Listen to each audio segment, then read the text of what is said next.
Hello everyone, welcome to civil jobs Indore. मैं रोहित सिंह स्वागत करता हूं आप सभी का आज की टेस्ट सीरीज़ के पेपर डिस्कशन में। ये हमारे डिस्कशन का पहला वीडियो है और आज हम लोग बात करेंगे प्राचीन इतिहास के टेस्ट नंबर 1 की। चलिए शुरू करते हैं।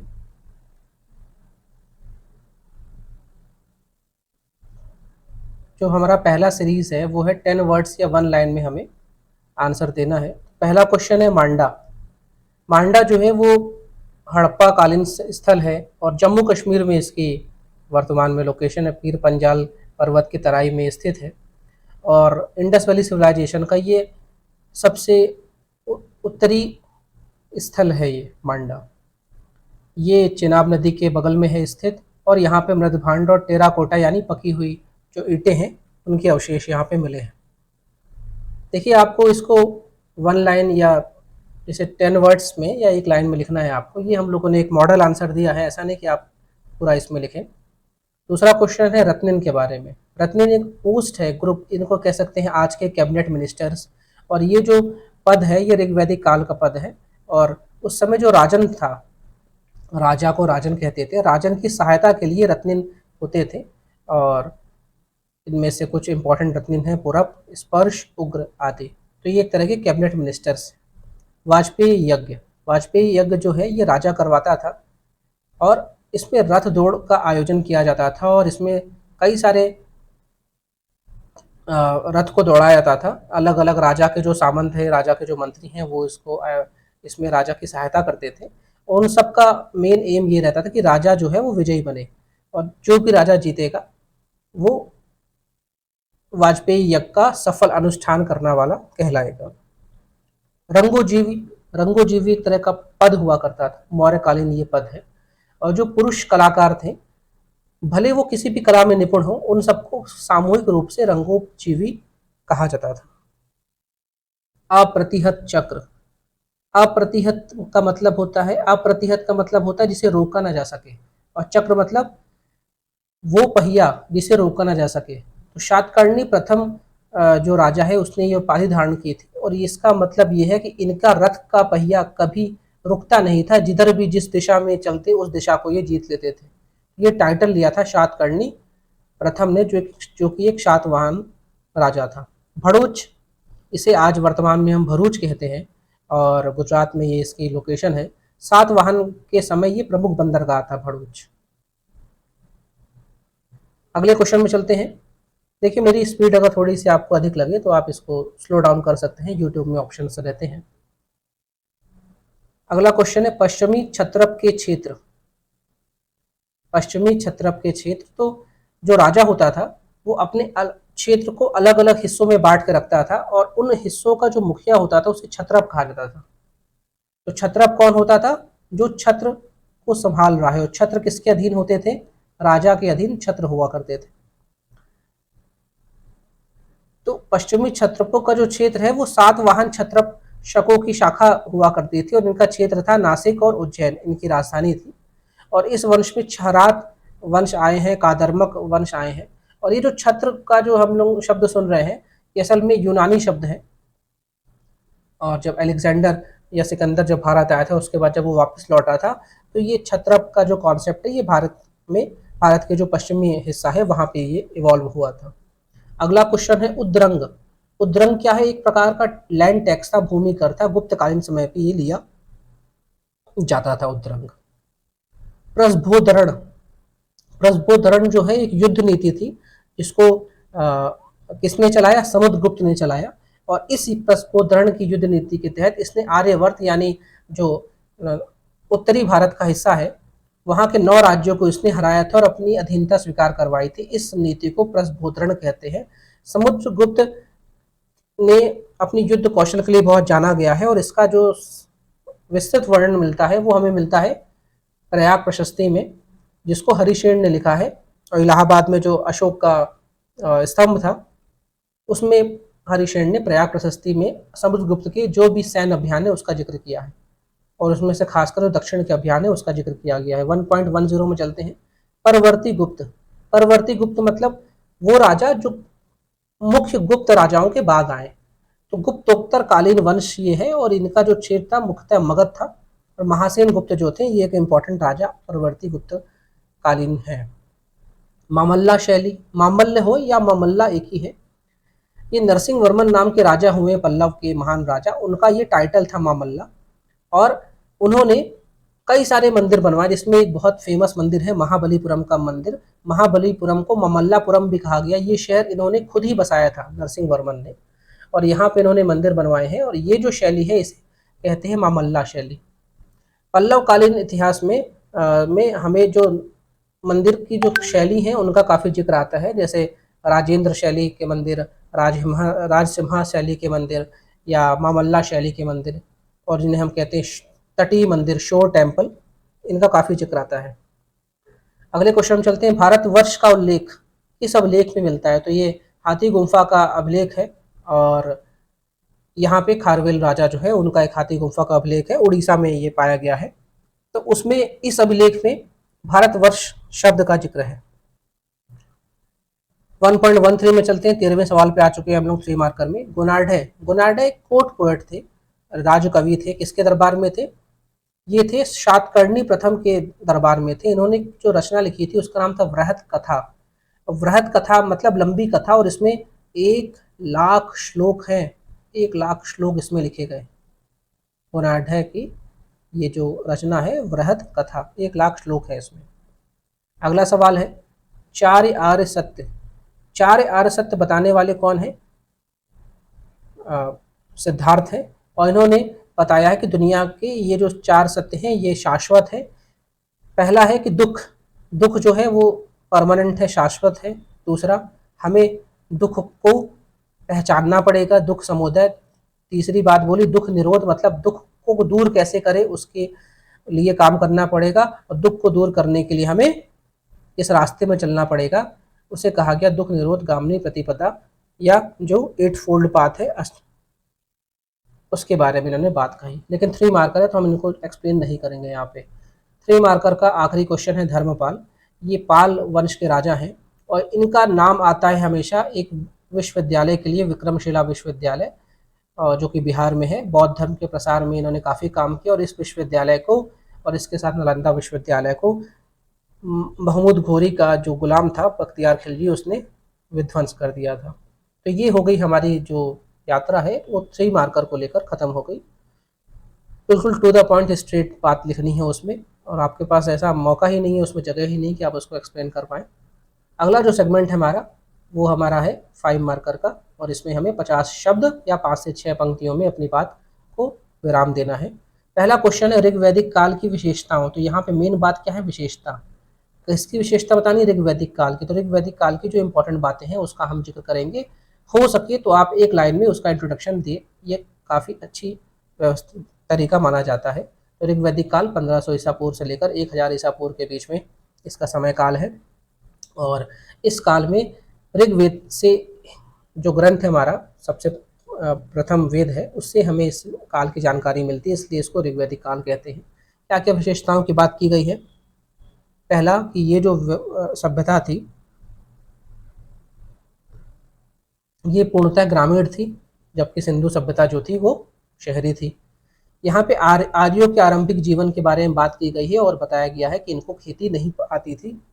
ये पशुपालन या पशुचारण इनका मुख्य व्यवसाय था। इनकी पवित्र नदी जो है वो सिंधु है। यहाँ पे कर्म आधारित जीवन शैली है, और कर्म आधारित जीवन शैली के हिसाब से ही वर्णों को बांटा गया है। इनके प्रशासनिक इकाई में सबसे छोटी जो इकाई है वो है कुल, यानी परिवार। उससे बड़ा ग्राम, कई ग्रामों को मिलकर बनते हैं विश्व, कई विश्व को मिलकर बनते हैं जन, और कई सारे जन से मिलता है राष्ट्र, और राष्ट्र का मुखिया होता है राजन। ऋग्वैदिक काल के लोग एकेश्वरवाद में विश्वास रखते थे। स्त्रियों की दशा काफ़ी उन्नत थी, और इनके सबसे प्रिय देवता थे इंद्र।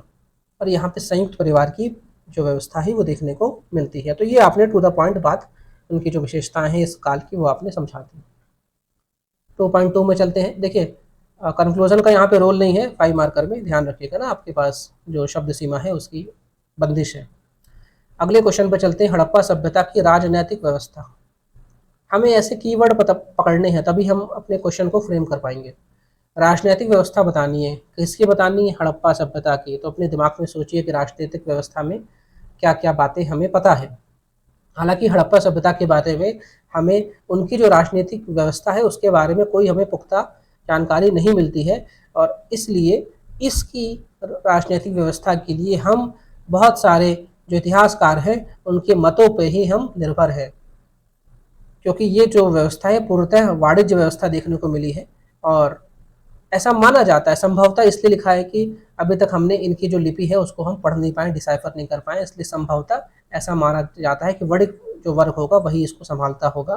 फिर ये जो व्हीलर भाई साहब, स्टुअर्ट हैं, हंटर हैं, मैके हैं, इन्होंने अपनी अपनी जो बात कही है उस बातों का जिक्र हमने यहाँ पे कर दिया है। हम ऐसा यहाँ पे क्यों लिख रहे हैं? क्योंकि राजनीतिक व्यवस्था के बारे में हमें मालूम ही नहीं है, क्योंकि हमने अभी तक उनकी जो लिपि है उसको पढ़ ही नहीं पाए हैं। इसलिए हम जो इतिहासकार हैं उनके मत पे ही पूर्णतः डिपेंडेंट है इस आंसर का जवाब देने के लिए।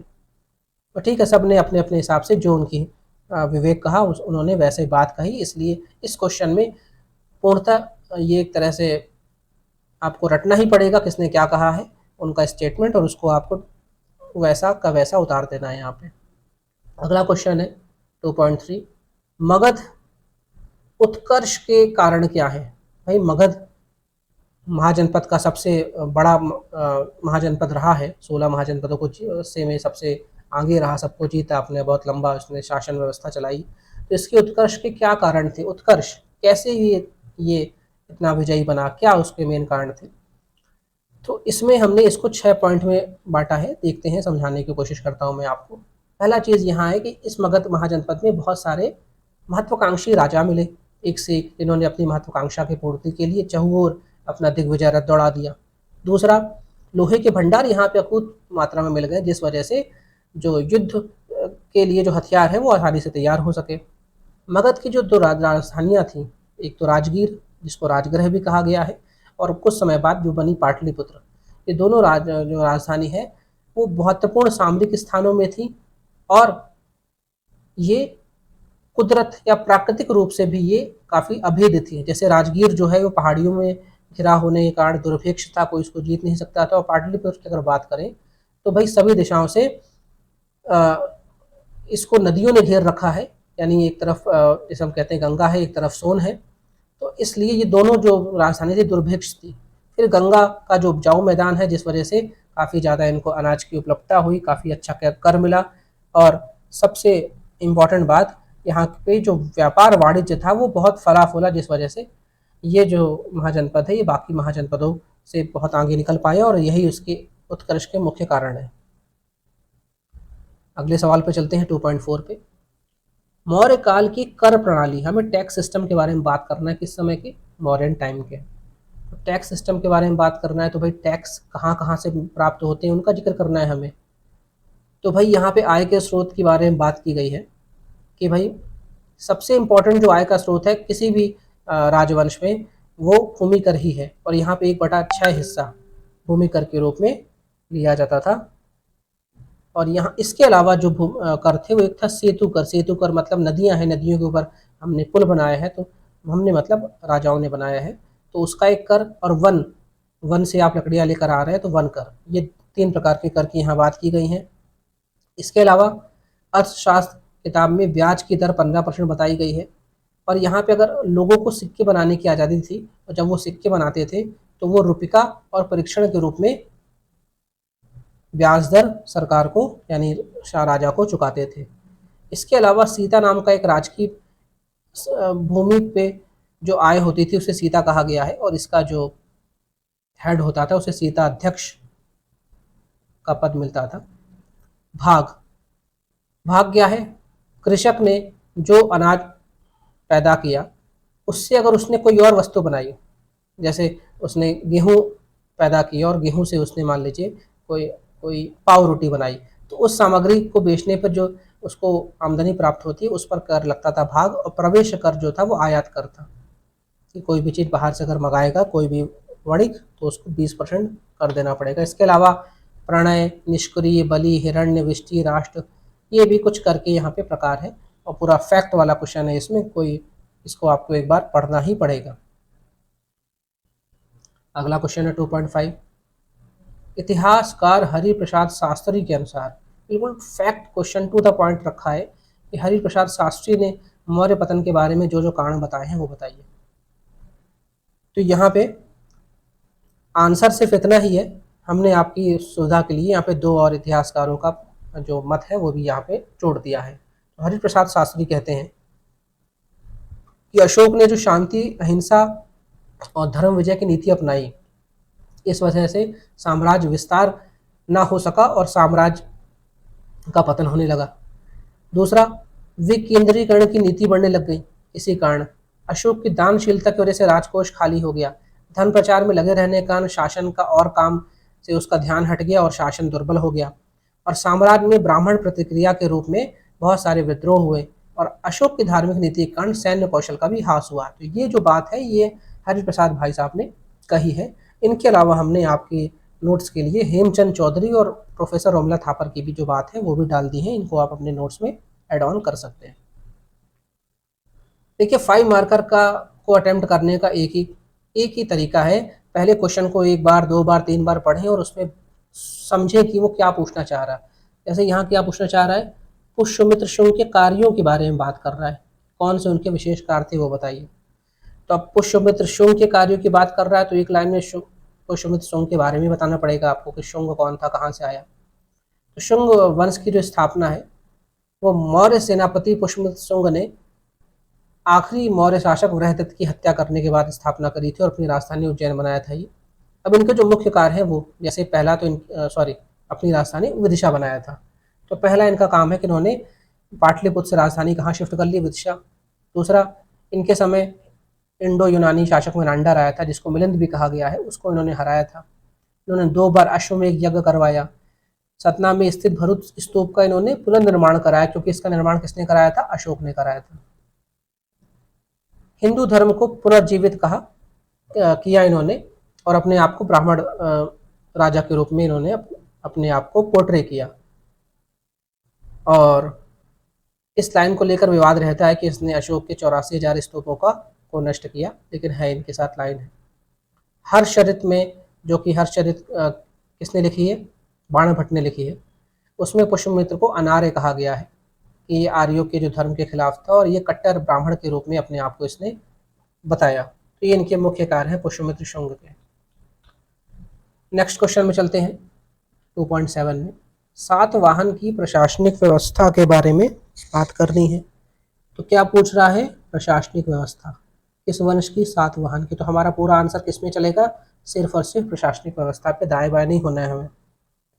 एक लाइन में आप इंट्रोडक्शन दीजिए कि इसकी स्थापना सिमुक ने की थी और इसकी जानकारी हमें मत्स्य पुराण से एवं वायु पुराण से मिलती है। अब इनकी जो प्रशासनिक व्यवस्था है, एडमिनिस्ट्रेटिव जो सिस्टम है वो क्या है वो लिखना है आपको।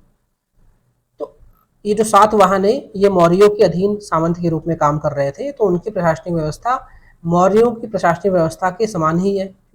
इनमें जो जिला था उसको आहार कहा गया और यहाँ पे अधिकारियों को अमात्य या महामात्य कहा गया। ये मौर्य कालीन जो प्रशासनिक व्यवस्था है उसी के जैसा आपको देखने को लग रहा है। सामांतिक लक्षण का आभास इसी काल में होता है क्योंकि ये खुद एक सामंत थे। सातवाहनों की राजकीय भाषा प्राकृत थी और लिपि क्या थी, ब्राह्मी। और इनकी ग्रामीण क्षेत्रों में जो प्रशासनिक गतिविधियां थी उसको गौलमिक कहा जाता था। और इन्होंने शुरुआत की, जो ब्राह्मण और बौद्ध भिक्षु हैं यानी जो धर्म कार्य में लगे हुए हैं उनको कर मुक्त भूमि देने का इन्होंने प्रचलन शुरू किया। इन्होंने सातवाहन, ये इनका एडमिनिस्ट्रेटिव सिस्टम है सातवाहनों का।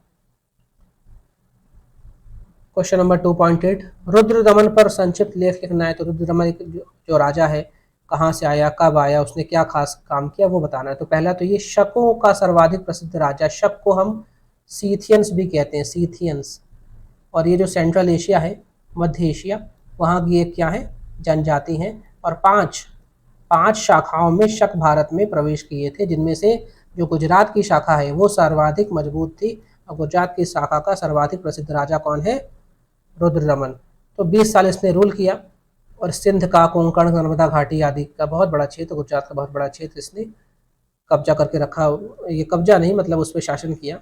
और इसके बारे में एक बात आती है कि इसने सुदर्शन झील का पुनर्निर्माण कराया, क्योंकि ये जो झील है ये मौर्यकालीन झील है, सुदर्शन झील। और ये गुजरात का एक काफ़ी सूखा ग्रसित हिस्सा है काठियावाड़, वहाँ पे ये झील बनाई गई थी मौर्यों के गवर्नर के द्वारा। उसका पुनर्निर्माण इसने करवाया।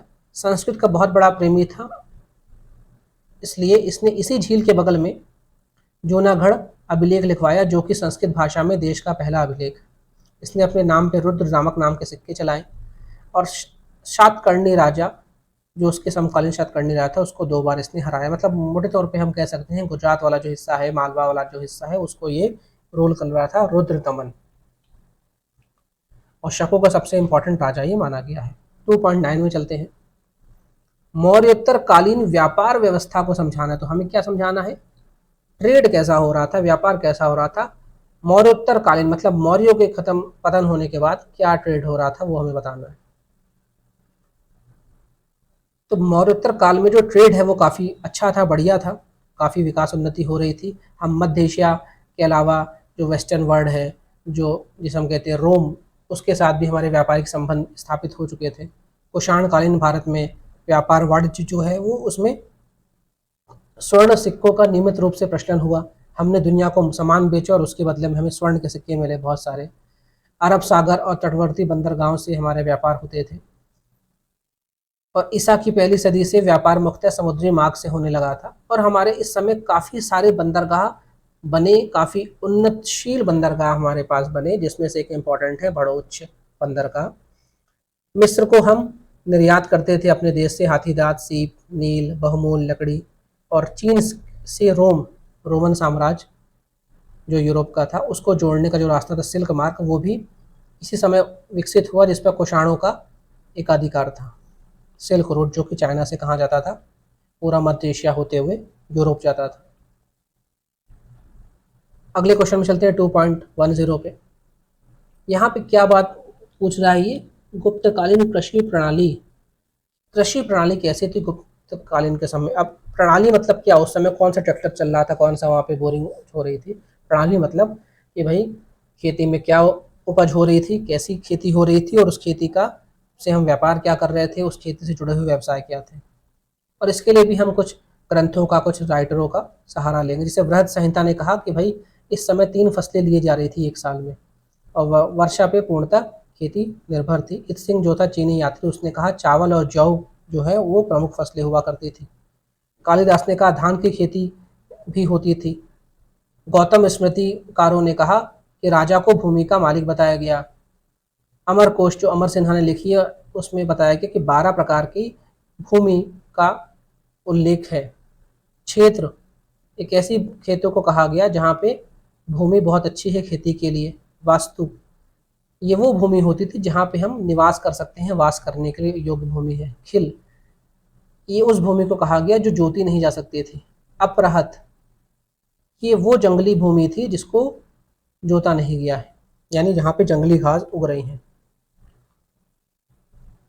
फिर चारागाह, पशुओं के लिए चारा योग्य भूमि का जिक्र किया गया है। सिंचाई के साक्ष्य के लिए हमें जूनागढ़ अभिलेख जो कि रुद्ररमन का है, उसमें जानकारी मिलती है कि हम जो तालाब है उससे भी सिंचाई इस समय होती थी। इसके अलावा रहट और घंटी का प्रयोग किया जाता था सिंचाई के लिए। रहट में जो बैल होता है वो एक ही जगह पे बार बार घूमता है, जिस वजह से नीचे से जो बाल्टी है वो ऊपर आती है और फिर वो पानी नीचे गिराती है। एक तरह का बोरिंग का ही काम हो रहा है, लेकिन यहाँ पे बैल जो है बार बार घूम रहा है। तो ये जो सेगमेंट है ये हमारा 5 मार्कर का सेगमेंट हो गया कंप्लीट। अब हम बात करते हैं अपने 11 मार्कर के सेगमेंट में। यहाँ पे आपको आपको पूरा अपना कौशल दिखाने का मौका मिलेगा। यहाँ पे आपको क्वेश्चन को 3 हिस्सों में बांटना है आंसर को। पहला आपका इंट्रोडक्शन पार्ट होगा, दूसरा मेन बॉडी होगा, और तीसरा कंक्लूजन होगा। और तीनों के मार्क्स जो है यहाँ पे अलग अलग होते हैं, इसलिए किसी भी हिस्से को अगर आप छोड़ेंगे तो आपको मार्क्स ठीक नहीं मिलेंगे। खैर शुरू करते हैं। पहला क्वेश्चन है सिंधु घाटी के प्रमुख स्थलों का विस्तृत वर्णन करिए। यहाँ पे प्रमुख स्थलों के बारे में जानकारी बताना है, तो पहले अपनी रफ वर्क में आप सोच लीजिए कि स्थल यहाँ पे हमें कौन कौन से बताने हैं। हम लोगों ने जो पैटर्न अपनाया है वो ये है कि हमने इसको 3 हिस्सों में बांटा है कि जो सबसे इम्पोर्टेंट नगर है उनके बारे में आपको बता देंगे, फिर जो तटीय नगर हैं, जो नदी किनारे या समुद्र किनारे नगर है उनके बारे में जिक्र करेंगे, और जो इसके अलावा जो अन्य नगर हैं उनके बारे में जिक्र होगा। ऐसा हमारा ये पैटर्न रहेगा आंसर का। तो जो इम्पोर्टेंट शहर है वो है हड़प्पा, मोहनजोदड़ो और धौलावीरा। धौलावीरा को इसलिए डाला है कि ये यूनेस्को की वर्ल्ड हेरिटेज साइट में शामिल हुआ है। तटीय शहर में हम लोथल, सुरकोतता और सुतकांगेदोर को जिक्र करेंगे, और अन्य शहरों में हम मांडा, मुंडिकाक, रोपड़, आलमगीर आदि का जिक्र करेंगे। अब क्वेश्चन ने साफ साफ बोला था कि जो प्रमुख स्थल है उनको विस्तृत रूप से बताना है। तो भाई अब किसी स्थल के बारे में अगर आप जानकारी देंगे तो उसकी अवस्थिति कहाँ पे वो है, उस स्थल को खोजा किसने था, और उस स्थल से हमें क्या क्या साक्ष्य मिले हैं, क्या प्राप्ति हुई है। अगर ये 3 बातों का उल्लेख नहीं करेंगे तो फिर आपका जो आंसर है वो पूर्ण नहीं माना जाएगा। जैसे हड़प्पा की हम बात करते हैं तो पाकिस्तान के पंजाब प्रांत में है, रावी नदी के किनारे बसा हुआ एक शहर है, और दयाराम साहनी ने 1921 में इसको खोजा था। और यहाँ पे शहर 2 हिस्सों में बटा हुआ मिला। एक है नगर टीला जो कि पश्चिमी हिस्सा होता है, वेस्टर्न हिस्सा होता है, और एक दुर्ग टीला। नगर टीला ये ईस्टर्न हिस्सा है, जो दुर्ग है ये पश्चिमी हिस्सा है, और ये पूर्वी हिस्सा है। इसके अलावा यहाँ पे उर्वरा देवी की एक मूर्ति मिली है, इनके गर्भ से एक पौधा निकलता हुआ दिखाई दे रहा है। गेहूं और जौ के दानों के, दोनों नहीं है, दानों के अवशेष हैं यहाँ पे। ठीक है, बताने को तो हड़प्पा के लिए बहुत सारी चीज़ें हैं, लेकिन हमें यहाँ पे और भी शहरों का उल्लेख करना है, इसलिए शॉर्ट में चलेंगे।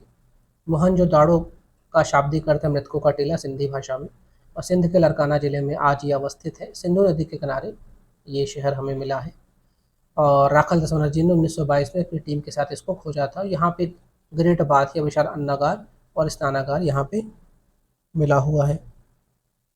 इसके अलावा यहाँ पे कांसे की नर्तकी की मूर्ति मिली है, और पशुपति शैव की एक मूर्ति यहाँ पे मिली है। चहुंदड़ों की बात करें तो ये ईस्ट सिंध प्रांत में है, सिंधु नदी के किनारे है। 1931 में मजूमदार साहब की टीम ने इसको खोजा था। छूकर झांकर संस्कृति के अवशेष यहाँ मिलते हैं। मोती के मनके के सीप मिले हैं, अस्थि बनाने के केंद्र मिले हैं, और वक्राकार ईंटें यानी डिजाइनर ईंटें मिली हैं। अलंकृत हाथी मिला है यहाँ पे, हाथी मतलब उसका खिलौना मिला है। लोथल की बात करें तो ये तटीय शहर है, और भोगव नदी के किनारे स्थित है, अहमदाबाद जिले में आज वर्तमान में है। और श्री रंगनाथ राव ने 1955 से 63 के बीच में इसकी खुदाई करी। अवशेष में जैसे ये बंदरगाह का शहर है, फारस की मोहरें यहाँ पे मिली हैं, और यहाँ पे युगल समाधियाँ मिली हैं, मतलब महिला पुरुष दोनों साथ में यहाँ पे दफन किए गए हैं। धान और बाजरे के यहाँ पे साक्ष्य मिले हैं, और देश का राष्ट्रीय जो मैरीटाइम म्यूजियम है, राष्ट्रीय तटीय म्यूजियम, वो भी प्रस्तावित है लोथल में बनना है। कालीबंगा की बात करें तो राजस्थान के गंगानगर जिले में है ये, गंगा नदी के किनारे, और अमलानंद घोष साहब ने 1953 में इसकी खोज की थी। यहाँ पे जुते हुए खेत के साक्ष्य मिले हैं, बेलनाकार मोहरें मिली हैं, और अन्नागार मिला है। बनावली ये आपको हरियाणा में मिलेगी, और सरस्वती नदी के किनारे जो लुप्त हो गई उसके किनारे ये शहर मिला है, हिसार जिले में है आज वर्तमान में। और रविंद्र सिंह बिष्ट साहब ने 1973 में इसकी खुदाई करी। यहाँ पक्की मिट्टी की मोहरें मिली हैं, सड़क और नालियों के अवशेष मिले हैं, और मनुष्य और पशुओं की मूर्ति मिली है बनावली में। सुरकोतता में ये आपको गुजरात के कच्छ जिले में मिलेगा, और जेपी जोशी साहब ने इसको खोजा था 1964 में। यहाँ पे घोड़े की अस्थियां मिली थी, और विशेष प्रकार की कब्रगाह यहाँ पे मिली है। रंगपुर की हम बात करें तो गुजरात में है, अहमदाबाद जिले में, सुखभादर नदी के किनारे ये स्थित है, और ए रंगनाथ राव साहब ने 1954 में इसको खोजा। धान की भूसी का ढेर, कच्ची ईंटों का दुर्ग, ये बहुत इंपॉर्टेंट है, कच्ची ईंटों का दुर्ग। पूरी सिंधु घाटी सभ्यता में जो भी शहर बने हैं वो पक्की ईंटों से बने हुए हैं, टेराकोटा ईंटों से बने हुए हैं, लेकिन रंगपुर का जो किला है वो कच्ची ईंटों का दुर्ग है। फिर आपको इंट्रोडक्शन में करके इसको क्लोज कर देना है। अगला है कनिष्क की उपलब्धियों। कनिष्क की उपलब्धियों पर प्रकाश डालना है आपको, और उनका विस्तृत वर्णन भी करना है। ये नहीं कि इसने ये उपलब्धि की तो उसके बारे में भी आपको जिक्र करना है, क्योंकि यहाँ बोला है विस्तृत वर्णन करना है। तो कौन है कनिष्क, कहाँ से आया, किस किस क्षेत्र में क्या क्या काम किया, उसको हमें यहाँ पर डिटेल में बताना है। तो कनिष्क कुषाण वंश का प्रतापी शासक है, 78 ईस्वी में गद्दी पे बैठा, और उसके जो उपलब्धि हैं उसको हमने यहाँ पे एक चार्ट के रूप में बताया कि एक महान विजेता के रूप में उसके बताएंगे कौन कौन से विजय अभियान थे। साहित्यिक प्रगति का जिक्र करेंगे, उसके समय किस किस साहित्य का निर्माण हुआ, कुशल प्रशासक कैसे कहलाया वो, उसके सिक्कों का जिक्र करेंगे, उसका और बौद्ध धर्म का क्या रिलेशन था, संबंध था, उसका जिक्र करेंगे, उसका साम्राज्य कहाँ तक फैला था उसका जिक्र करेंगे, और कला और स्थापत्य कला में क्या योगदान रहा कनिष्क का उनका जिक्र करेंगे। तो ये हमने एक थोड़ा सा सिनॉप्सिस बना लिया। अब हम इसी को क्या करेंगे, यहाँ पे एक्सप्लेन कर देंगे। जैसे विजय अभियान की बात करें तो हर दिशा में कनिष्क ने अधिकार किया। पूर्वी दिशा में पाटलिपुत्र पर अधिकार कर लिया, पश्चिम तो उत्तर दिशा में गया तो सुई विहार अभिलेख से मालूम चलता है कि अफगानिस्तान तक के क्षेत्र में उसने अधिकार किया। कश्मीर पर विजय करी, ये राज तरंगनी जो कलहन की किताब है उससे मालूम चलता है। चीन का तुर्किस्तान वाला एरिया, वहाँ पे विजय की, ये खोतान पांडुलिपि से मालूम चलता है। और ये इकलौता ऐसा राजा है कनिष्क जो कि चीन को जीत के आया था। दक्षिण भारत में विजय का जो लेख है वो सांची के अभिलेख से पता चलता है। तो साम्राज्य की अगर बात करें तो उत्तर में कश्मीर से लेकर दक्षिण में विंध्य पर्वत तक इसका क्षेत्र है, पश्चिम में अफगानिस्तान से लेकर पूर्व में यूपी बिहार का क्षेत्र इसका है, यानी बहुत बड़े एरिया में ये कंट्रोल कर रहा है। राजधानियाँ की बात करें तो इसकी जो प्रथम राजधानी थी वो थी पेशावर, पेशावर को पुरुषपुर भी कहा गया, पुरुषपुर। और दूसरी इसकी सांस्कृतिक राजधानी कहेंगे वो है मथुरा। प्रशासक के रूप में बात करें तो ये एक निरंकुश शासक था, अनेक छत्रपियों में इसने अपने शासन को विभाजित किया था, और सैनिक अधिकारी के रूप में दंड नायक, महादंड नायक आदि पद का सृजन किया था। और पूरा जो राज था वो सैन्य शक्ति के बल पे ये करता था। साहित्यिक प्रगति के बारे में बात करें तो इसके दरबार में अशोक घोष नाम के साहित्यकार थे जिन्होंने बुद्ध चरित्र लिखी, जिसको गौतम बुद्ध की आत्मकथा कहते हैं। राजवैद चरक था जिनकी चरक संहिता लिखी। वसुमित्र ने महाविभास सूत्र नाम के ग्रंथ की रचना की। नागार्जुन, इन्होंने माध्यमिका सूत्र की रचना की। कला के विकास की बात करें तो इसने पुरुषपुर यानी वही पेशावर पे 400 फीट ऊंचा स्तूप बनवाया। तक्षशिला में धर्म राज्य का स्तूप बनवाया इसने। कनिष्कपुर और सिरकप नगरों का निर्माण कराया। मूर्ति कला में गांधार और मथुरा शैली का विकास करवाया। ये जो गांधार और मथुरा शैली ये बौद्ध धर्म से संबंधित है, बौद्ध धर्म से। कनिष्क और बौद्ध धर्म का संबंध क्या है? जो चौथी बौद्ध संगीति थी वो कुंडलवन कश्मीर में हुई थी इसके समय। ये महायान शाखा जो बौद्ध धर्म है उसका अनुयायी था, और पेशावर में इसने स्तूप और बिहार का निर्माण कराया।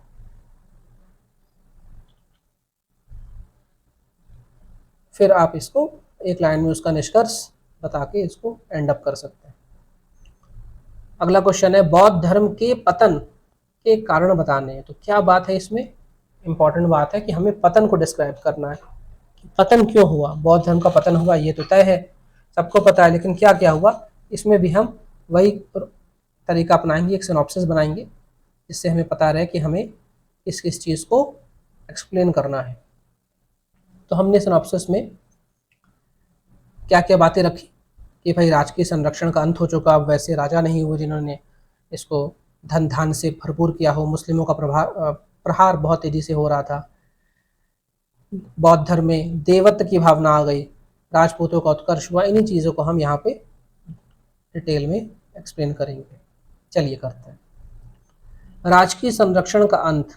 देखिए जब बौद्ध धर्म बना तो उस समय उसको मगध के राजाओं का साथ मिला और दक्षिण में जैसे सातवाहनों का साथ मिला, लेकिन धीमे धीमे बौद्ध धर्म को साथ देने के लिए कोई राजकीय, जिसे हम कहते हैं संरक्षण का अभाव देखने को मिला, और ब्राह्मण धर्म का आधिपत्य धीमे धीमे बढ़ने लगा और ब्राह्मण धर्म को राजकीय आश्रय मिलने लगा।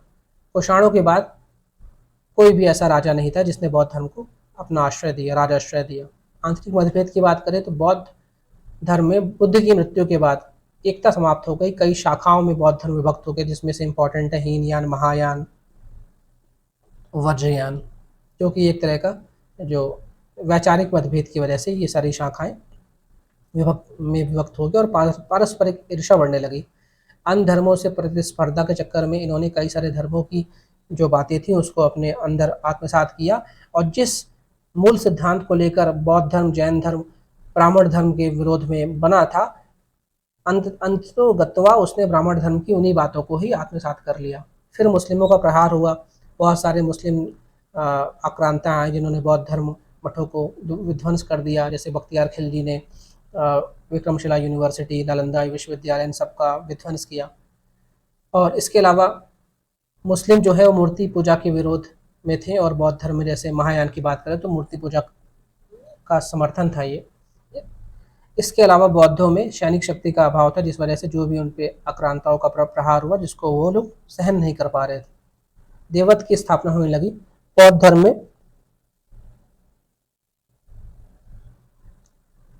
बुद्ध की को मूर्ति बना के उनकी पूजा शुरू हो गई, और जबकि गौतम बुद्ध ने कहा था कि मैं ईश्वर नहीं हूँ, मेरी बात पे आप अमल करें, हालांकि मुझे ईश्वर जैसे कभी ना पूछे।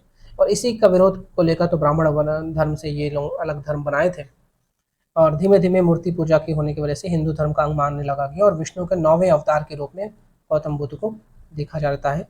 राजपूतों के उत्कर्ष की वजह से राजपूतों ने जो अहिंसा का सिद्धांत बौद्ध धर्म में चला रहा था उसका विरोध किया, और धीमे धीमे संघर्षमय हिंदू धर्म को प्रोत्साहन मिला, जिस वजह से बौद्ध धर्म जो है वो अंतत्वगत्वा उसका पतन हो गया। हालांकि इसने अपनी वैश्विक जो पहचान है बहुत ज़्यादा बना के रखी, और जो भी आपका दक्षिण पूर्वी एशिया है वहाँ पे आपको जो धर्म मिलेगा वो बौद्ध धर्म ही मिलेगा।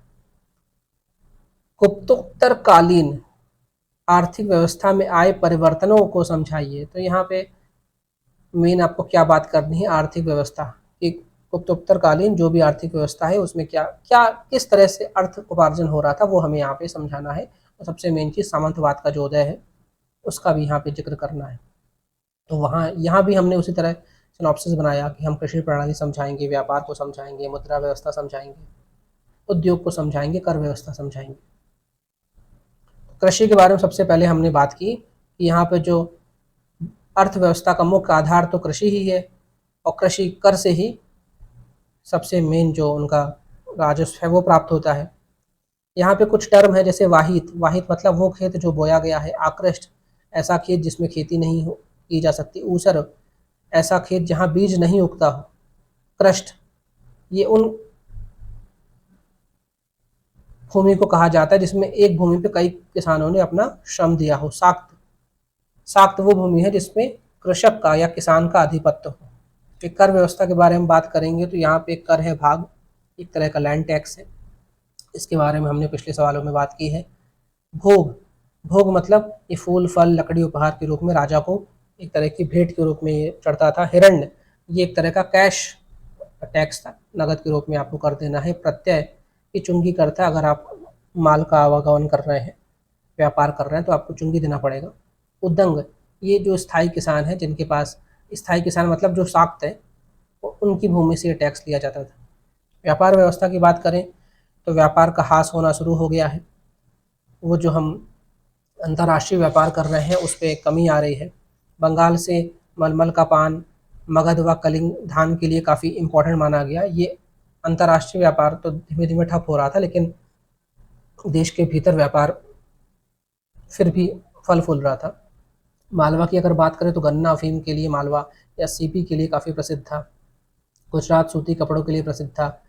बंदरगाह की बात करें तो सप्तग्राम, ताम्रलिपि, देवल और भड़ोची ये बंदरगाह के रूप में काफ़ी प्रसिद्ध थे।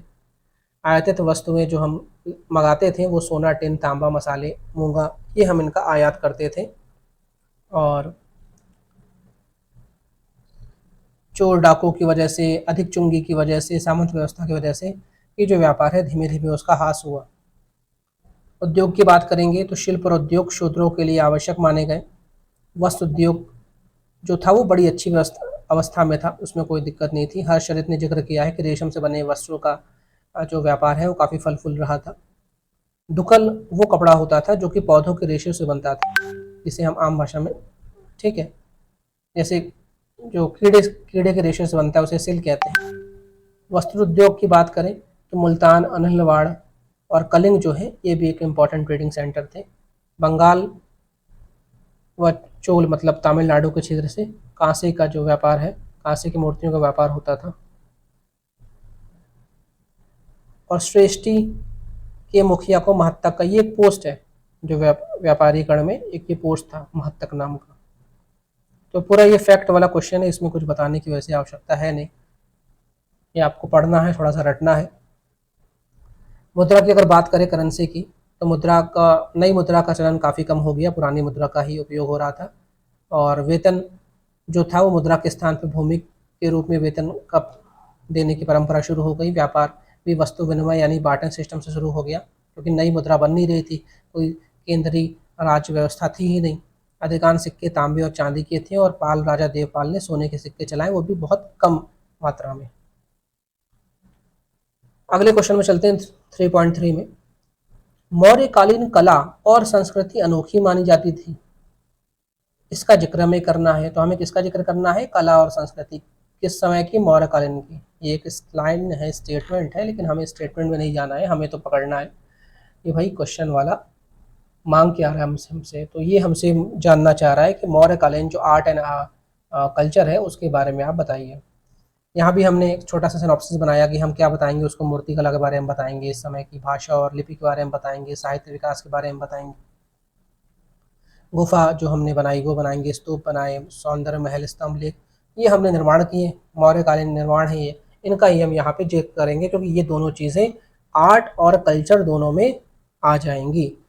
तो सबसे पहले बात करते हैं भाषा और लिपि की। तो अशोक स्तंभ जो है, अशोक स्तंभ जो कि पूरे देश में फैले हुए हैं, इसके अलावा पाकिस्तान के क्षेत्र में, अफगानिस्तान के क्षेत्र में फैले हुए हैं, इसमें अधिकांश जो शिलालेख हैं वो पाली भाषा में है और लिपि जो है वो ब्राह्मी लिपि है।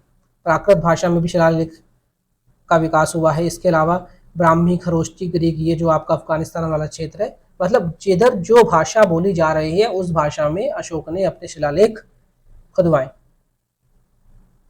या उत्कीर्ण करवाएं। सौंदर्य महल की बात करेंगे तो लकड़ी से बना हुआ एक बहुत खूबसूरत महल पाटलिपुत्र में बनाया गया था, गंगा नदी के किनारे। और इसके अलावा कुम्हरहर में अशोक का एक महल था। चंद्रगुप्त मौर्य का ये महल लकड़ी का बना था। ठीक है, तो ये जो महल है ये ईरान के अचमेरिन महलों से प्रेरित था, जो कि पूरा लकड़ी का बहुमंजिला महल था। स्तंभ की अगर हम बात करेंगे तो स्तंभ में, स्तंभ और शिलालेख का निर्माण जो है वो काफ़ी तेज़ी से हुआ और हर जीत के उपलक्ष्य में इनका निर्माण होता था। इसके अलावा जो अशोक की हम बात करें तो अशोक ने काफ़ी सारे स्तंभ लेख बनवाए। इसमें रामपुरवा के स्तंभ लेख जो है चंपारण में काफ़ी ज़्यादा फेमस है। चंपारण में एक और है लौरिय नंदनगढ़ स्तंभ। स्तंभ मतलब एक बहुत बड़ा लोहे का पिलर है, इसके ऊपर यहाँ पे कोई जो जानवर है उसकी यहाँ पे मूर्ति लगाई है। तो स्तंभ के ऊपरी भाग को ललाट ललाट कहते हैं और ये जो स्तंभ थे ये अमूमन बलुआ पत्थर के बने हुए थे।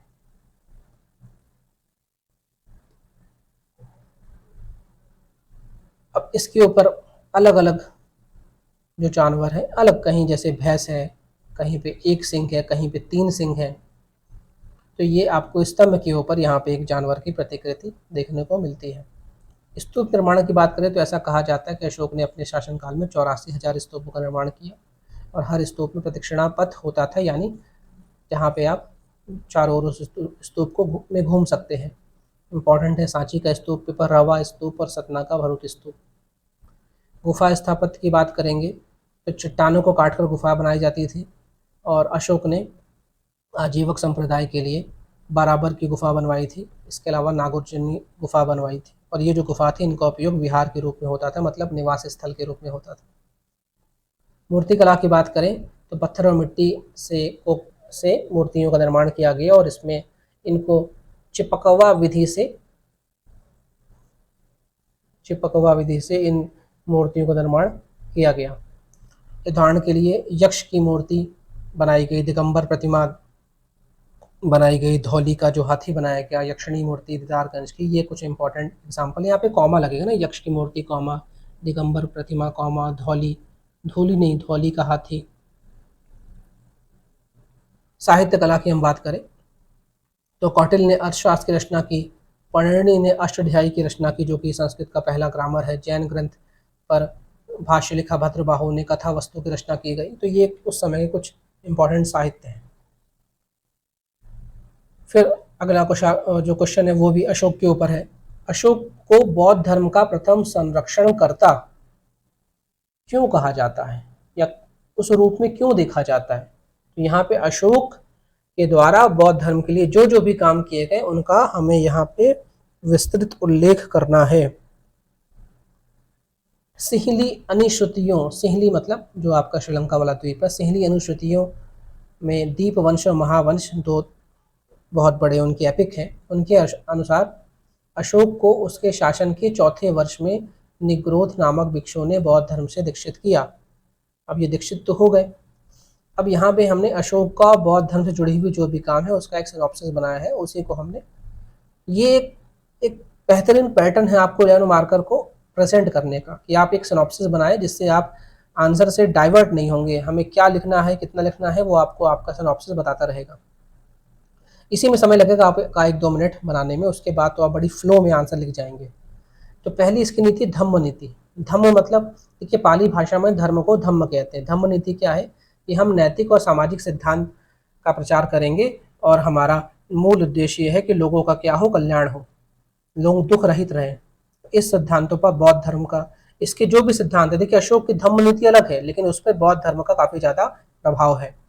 इसने अपनी धम्म नीति को फैलाने के लिए धम्म यात्राएं करवाई, और ऐसा कहा जाता है कि अशोक को राज्याभिषेक के 10वें वर्ष इस बात का बोध हुआ, इस वजह से वो बोध गया गया। बोध गया जो है ये एक ही लाइन है, बोध गया गया।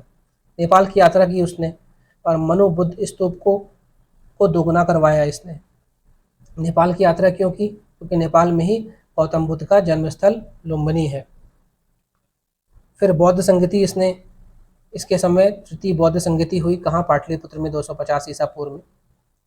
इसने 84,000 स्तूपों का निर्माण कराया। ऐसा कहा जाता है कि जो भी महात्मा बुद्ध के जो अवशेष थे उन्हीं से इसने 84,000 स्तूपों का निर्माण कराया। हालांकि ये नंबर काफ़ी ज़्यादा लगता है, खैर। और इसमें इम्पॉर्टेंट सांची भरूच स्तूप का हम जिक्र कर सकते हैं। शिलालेख की बात करें तो इसने 14 शिलालेख लिखवाए और 7 स्तंभ लेख का निर्माण करवाया। इसमें रुमिन देवी अभिलेख जो है वो बुद्ध के जन्म का उल्लेख करता है। रुमिन देवी कहाँ है? रुमिन देवी लुम्बिनी में,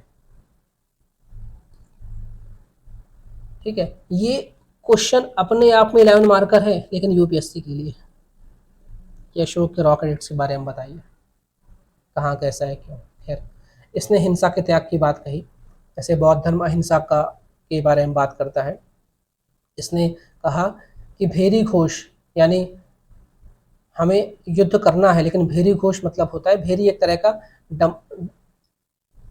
का जिसे हम कहते हैं ड्रम होता है, जिसको बजाकर युद्ध की घोषणा की जाती है, जिसको बजा के युद्ध की घोषणा की जाती है। इसे भेरी कहते हैं। ये बकरी के मान से चमड़ा बनता है यहाँ पे, और इसके घोष से, इसकी आवाज़ से हम युद्ध की घोषणा करते हैं। और इसने कहा भेरी घोष की जगह धम्म घोष से हम दुनिया को जीतेंगे। कलिंग युद्ध के बाद इसके हृदय का परिवर्तन हुआ। इसने राजदूतों को प्रचार में लगा दिया और कहा कि भाई हर 5 वर्ष में हमारे जो उच्च अधिकारी हैं वो अपने अपने क्षेत्र में जाएं, लोगों को धर्म के बारे में प्रचार प्रसार करें। इसी के तहत इसने महेंद्र, अपने पुत्र और अपनी पुत्री संघमित्रा को इसने श्रीलंका भेजा, और 5 दूतों को तो इसने यूनान भेजा, यवन यानी यूरोप भेजा। धम्म महामात्रों की नियुक्ति कराई। इसका उल्लेख इसको 5वें अभिलेख में मिलता है। ये मैंने आपको अभी समझा दिया कि हर 5वें वर्ष इनको अपने अपने क्षेत्र में जाके उपदेश देना है। और कई सारी गुफाओं का निर्माण कराया, जो कि हमने पिछले क्वेश्चन में डिस्कस कर लिया है। यानी अशोक की धम्म नीति जो है वो फुली इंस्पायर है फ्रॉम बुद्धिज्म, और उसी को आपको बौद्ध धर्म के तारतम्य में आपको अशोक की धम्म नीति का यहाँ पे मूल्यांकन करना है। अगले क्वेश्चन की ओर चलते हैं। गुप्तकालीन सामाजिक व्यवस्था। तो यहाँ पे सोशल सिस्टम जो है गुप्त समय का, उसका हमें जिक्र करना है। तो यहाँ पे 4 वर्ण व्यवस्था चली आ रही पुरानी ऋग्वैदिक काल वाली। तो यहाँ पे हमने सिनॉप्सिस बनाया कि हम वर्ण व्यवस्था का जिक्र करेंगे, स्त्री दशा का जिक्र करेंगे, दास प्रथा का जिक्र करेंगे, विवाह प्रथा का जिक्र करेंगे, क्या खा पी रहे हैं उसका जिक्र करेंगे, और कैसे रह रहे हैं उसका जिक्र करेंगे। इसी को हम यहाँ पे इलेबोरेट करके समझा रहे हैं।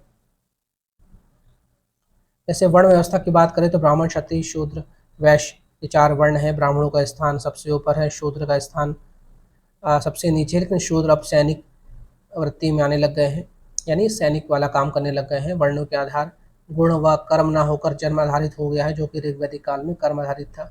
शूद्रों की आर्थिक दिशा में सुधार हुआ है। नरसिंह पुराण में कृषि को शूद्र का कर्म बताया गया है, और वैश्यों को वणिक, श्रेष्ठी और सातवा टाइटल दिया गया है। दास प्रथा की बात करें तो नारद स्मृति में 15 प्रकार के दासों का उल्लेख किया गया है। कौटिल्य ने 9 प्रकार के दासों का उल्लेख किया है। दासों की अवस्था जो है वो दयनीय है पहले की तरह। और दास मुक्ति के लिए एक अनुष्ठान का जिक्र है जो कि नारद स्मृति में बताया गया है। मनुस्मृति में दासों के संपत्ति विषय संपत्ति से जुड़े हुए अधिकारों का वर्णन है। स्त्री दशा की बात करें तो वो दयनीय है।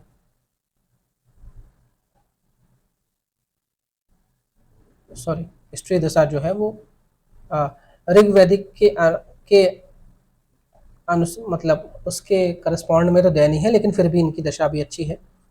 समाज में दहेज प्रथा, पर्दा प्रथा, बाल विवाह का अभाव देखने को मिलता है। स्त्री शिक्षा का प्रचलन है अभी भी। अमरकोश में शिक्षिकाओं के लिए उपाध्याय आचार का पद के बारे में जानकारी दी है। सती प्रथा का एक उल्लेख हिरण के अभिलेख से मिलता है, जो कि सागर में अभिलेख मिला है हिरण का। याज्ञवल्क्य स्मृति में कहा गया है कि स्त्रियों का पति की संपत्ति में हक है। और मेघदूत में कालिदास की जो रचना है उसमें देवदासी प्रथा का उल्लेख मिलता है। विवाह प्रथा की बात करें तो पाराशर स्मृति में विधवा विवाह का समर्थन किया और अनुलोम प्रतिलोम विवाह का भी प्रचलन इस समय है। तो यहाँ की सामाजिक व्यवस्था भी बढ़िया है और उसका हमने यहाँ पे संपूर्ण जिक्र किया। देखिए 11 मार्कर में मैं फिर कहूँगा, सिनॉप्सिस बनाओगे तो आंसर पूरा कर पाओगे, नहीं तो खो जाओगे, अपने आंसर में ही कंफ्यूज हो जाओगे। अगला क्वेश्चन है चोल प्रशासन के बारे में, चोला एडमिनिस्ट्रेशन के बारे में बताना है, सविस्तार व्याख्या करनी है। तो क्या क्या हम बताएंगे, कैसा एडमिनिस्ट्रेशन था, कैसा सैन्य व्यवस्था थी, कैसा लोकल प्रशासन था, फिर केंद्रीय प्रशासन में कौन कौन से अधिकारी थे, केंद्रीय प्रशासन में जो विभक्ति थी वो कैसे थे, प्रांत में कितने हिस्सों में बटा था, नाडु क्या था, वलनाडु क्या था, कोर्रम क्या था, ये चीज़ों का हम यहाँ पे जिक्र करेंगे। चलिए बात करते हैं दक्षिण भारत का एक सर्वोत्तम वंश के बारे में हम बात कर रहे हैं। इनका जो केंद्रीय शासन था वो कैसा था, राजतंत्रात्मक था।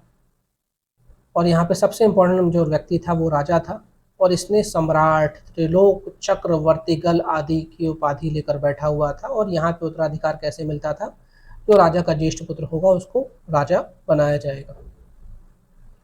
विभागीय अधिकारियों के बारे में बात करें तो अलग से बहुत बड़े लाइनअप थी अधिकारियों की, जिसमें सबसे उच्च श्रेणी के अधिकारी को पेरिंदम कहते थे, तो सबसे छोटा श्रेणी का अधिकारी शिरोंदलम होता था। उडन कुट्टम जो था ये राज्य के उच्च अधिकारियों कहा जाता था, और जो प्रिंसिपल सेक्रेटरी होते प्रधान सचिव उनको उले नायकम कहा जाता था। ये टू द पॉइंट बातें, इनको आपको रटना ही है। राजस्व व्यवस्था के बारे में बात करें, क्या इनकी टैक्स व्यवस्था थी, तो सबसे इम्पोर्टेंट आय का स्रोत भूमि कर ही था, और 1/3 हिस्सा हम भूमि कर के रूप में लेते थे। यहाँ पे आयाम नाम का एक राजस्व कर था, कड़मय एक टैक्स था जो कि सुपारी के जो खेत हैं, बागान थे, उस पर लिया जाता था। और अन्न की माप जो थी वो एक कलम थी, एक तरह की इकाई थी मापने के लिए। और वेली भूमि जो थी वो भी एक माप की इकाई थी। तो वेली जो है ये एक माप की इकाई है, और अन्न जो है ये भी एक माप की इकाई है। सैन्य व्यवस्था के बारे में बात करें तो इनके पास पैदल सैनिक, अश्व सैनिक और गज सैनिक, तीनों तरह के सैनिक थे इसमें। और ये सभी वर्णों के लोग के व्यक्ति इनकी सेना में थे। यहाँ पे जो नायक होता था वो सैन्य टुकड़ियों का प्रमुख होता था, महादंड नायक प्रधान सेनापति होता था, और राजा जो होता था वो सैन्य संगठन का प्रधान व्यक्ति होता था। ये अपने स्थानीय शासन के लिए काफ़ी ज़्यादा विश्व भर में प्रसिद्ध हुए, और इसका जिक्र हमें मिलता है एक अभिलेख से जिसका नाम है उत्तमेरु अभिलेख। उत्तमेरु अभिलेख ने बताया कि इनका जो प्रशासन था वो अलग अलग हिस्सों में बटा हुआ था। जैसे ग्रामीण हिस्सों में जो सभा थी उनमें से एक सभा उर थी, सभा और नगरम, 3 प्रकार की सभा ग्रामीण स्तर में थी। वरीयम स्थानीय शासन व्यवस्था प्रणाली थी। नाडु जो थी एक प्रशासनिक जो सभा थे उनके प्रतिनिधियों का समूह होता था, उसे नाडु कहते थे। यानी ये जो उर सभा नगरम है इन्हीं के लोग नाडु बनाते थे। और यहाँ पे गांव और नगर दोनों के लिए नियमित सभाएं होती थी और शासन व्यवस्था की नियमित प्रणाली थी। यहाँ पे उर और सभा ये जो एक तरह की समितियां हैं, इसमें जो भी वयस्क लोग हैं, बालिक लोग हैं, वो इसके मेंबर बन सकते थे। और नगरम जो समिति थी वो व्यापारी समुदाय के लोग इसके मेंबर बनते थे नगरम के। ग्राम सभा का भी जिक्र आता है, और ये ग्राम सभा जो थी ये भूमि कर को संग्रह कराती थी और मंदिर निर्माण के आय व्यय का प्रबंधन भी करती थी, जो कि चोलों के जो मंदिर हैं वो वर्ल्ड फेमस हैं। अब हम आ गए अपने आखिरी सवाल की ओर। इसके हम 2 क्वेश्चन को डिस्कस करेंगे, फिर हम अपनी यात्रा को विराम देंगे आज। हर्षवर्धन का शासन प्रबंधन कैसा था, यानी कैसा था, अच्छा बुरा, हमें बात पकड़नी है कि इसका जो एडमिनिस्ट्रेशन है उसको हमें यहाँ पे डिस्कस करना है, स्टेटमेंट में नहीं जाना है आपको। तो यहाँ पे हर्षवर्धन का जो शासन है उसके बारे में जानकारी हमें मिलती है एक किताब से जिसका नाम है हर्षचरित, जो कि लिखा है बाणभट्ट ने, जो कि इनका दरबारी कवि था। अब किसी की शासन व्यवस्था के बारे में अगर आप जिक्र करेंगे तो आर्मी कैसी थी, टैक्स सिस्टम कैसा था, जस्टिस कैसा था, किस तरह का एडमिनिस्ट्रेशन होता था, जो उनका प्रांतीय शासन था राज्य स्तर पे वो कैसा था, जो लोकल शासन था वो कैसा था, इनका आप वहाँ पे जिक्र करेंगे। तो इन्हीं का हम एक एक करके जिक्र कर देते हैं। जो केंद्रीय शासन था, सेंट्रल एडमिनिस्ट्रेशन था, उसमें सबसे बड़ा व्यक्ति कौन होगा, सम्राट राजा। राजा निरंकुश था, मतलब किसी की सलाह पे काम नहीं करता था, लेकिन वो उदार भी था। शासन चलाने हेतु योग्य अधिकारियों की नियुक्ति करता था। सेना का सर्वोच्च सेनापति होता था, जो कि राजा को रिपोर्ट करता था, और मंत्रिपरिषद की सहायता से शासन चलाया जाता था। हालांकि मंत्रिपरिषद की सलाह बाध्यकारी नहीं थी। अब मंत्रिपरिषद में अलग अलग पद के मंत्री थे, जैसे महासामंत, ये मंत्री हर्ष के अधीनस्थ शासक था। अमात्य होते थे, ये मंत्रियों को अमात्य कहा जाता था। अवंती वो अधिकारी था जो युद्ध और शांति के लिए उत्तरदायी था। सिंहनाद सेनापति को कहते थे। कुंतल अश्वसेना का प्रधान को कुंतल कहते थे। और सामंत जो नागरिक प्रशासन होता था उसका प्रमुख था। फिर प्रांतीय प्रशासन देखिए राज्य के स्तर में क्या हो रहा था। तो पूरा साम्राज्य अनेक अनेक प्रांतों में बटा हुआ था। प्रांतों को भुक्ति भी कहा गया है, और भुक्ति का मुखिया भोजपति, उपरी या महाराज के रूप में जाना जाता था। प्रांतों को हम विषयों में बांटते थे, विषय मतलब जिला स्तर, और विषय का मुखिया विषयपति कहलाता था।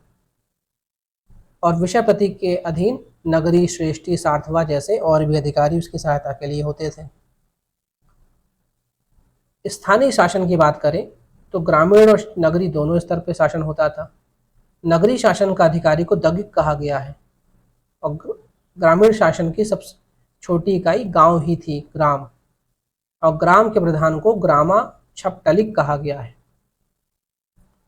सैन्य व्यवस्था की बात करें तो स्थायी सेना की व्यवस्था थी। सेना के अंग में हाथी और पैदल दोनों तरह की टुकड़ी थी, और ऐसा हेन सांग के अनुसार लगभग 6 लाख सैनिक हर्षवर्धन की सेना में थे।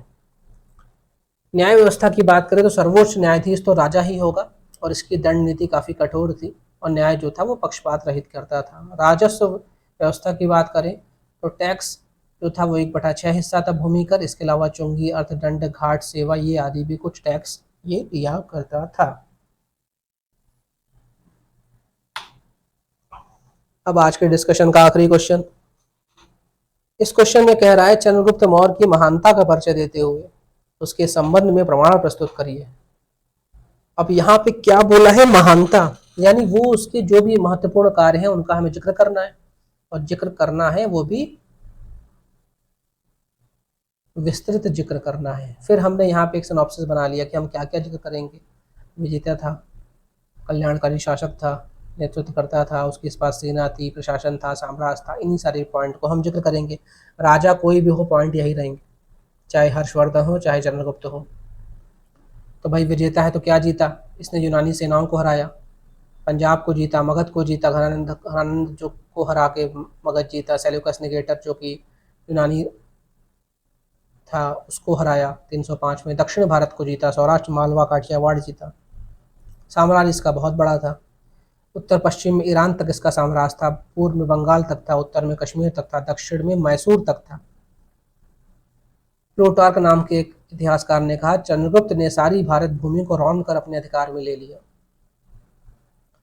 अब इतने बड़े क्षेत्र का प्रशासन वो कुशलतापूर्वक करता था, इसके लिए उसने सारी जो शक्ति थी अपने हाथों में केंद्रित कर ली थी, और सेना का, विधान का, न्याय का, अलग अलग का प्रधान अध्यक्ष भी यही था, और ये मंत्री परिषद की सलाह पे काम करता था और इसके जो प्रधानमंत्री थे वो कौटिल्य थे। इसके पास विशाल सेना थी। प्लिनी ने कहा इसके पास 6 लाख पैदल सैनिक हैं, 30,000 घुड़सवार हैं, 9,000 हाथी हैं, 8,000 रथ हैं। कल्याणकारी शासक भी रहा क्योंकि इसने प्रजाहित में बहुत सारे काम किए। सुदर्शन झील का निर्माण कराया जिसका पुनर्निर्माण किसने कराया था? रुद्रदमन ने। और यात्रा हेतु विशाल राजमार्गों का निर्माण इसने कराया। ये धर्मावलंबी राजा था, ब्राह्मण धर्म को मानता था, लेकिन बाद में अपने जीवन के अंतिम समय में भद्रबाहु से इसने जैन धर्म की शिक्षा ग्रहण कर ली थी और अंत में जैन प्रणाली संलेखना के द्वारा इसने प्राण त्यागे थे। कहाँ प्राण त्यागे थे इसने? दक्षिण भारत में श्रवण बेलगोला। इस वजह से दक्षिण भारत में जैन धर्म को फैलाने का श्रेय किसको जाता है? चंद्रगुप्त मौर्य को। तो ये हो गया आज आपका डिस्कशन। बिल्कुल टू द पॉइंट पेपर है, टू द पॉइंट मैंने बात की है। आपको भी टू द पॉइंट जवाब देना है, तभी आपको बेहतरीन मार्क्स मिलेंगे।